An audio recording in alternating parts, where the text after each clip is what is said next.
The legal standard for deadly force has been in place since the 1980s, when Supreme Court in two cases, one was Tennessee versus Garner, the other, Graham versus Conner, explained when cops can use deadly force. In the Garner case, Memphis police shot 15-year-old Edward Garner when he was trying to climb a fence after escaping from a home burglary. He was unarmed. All he had, $10 and a purse he had taken from the home.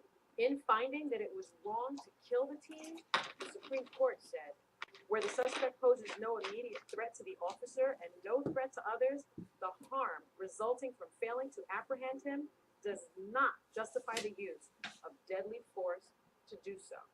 So bottom line, as an officer, you don't shoot.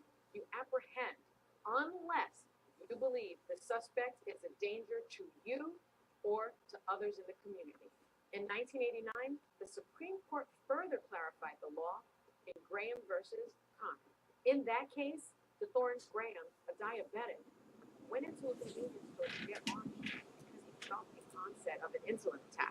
But when he got into that convenience store, he saw the long lines. He then quickly exited. A police officer saw him, thought that his exit from that convenience store was suspicious, and proceeded to follow him and stop him. Even though Graham explained that he was experiencing an insulin attack, the police officer continued to stop him. Other backup officers arrived and slammed Graham's head onto the police car hood. Graham received several injuries and sued, and the case made it all the way to the Supreme Court. There, the Supreme Court found that the officers' actions were justified. Why? Because the officers reasonably believed that the force that they used was necessary to prevent or detect a crime in progress. The law entrusts the decision as to when to use deadly force on the officer, and then courts determine whether or not the officer's actions were reasonable, right then and there at the scene, not in hindsight.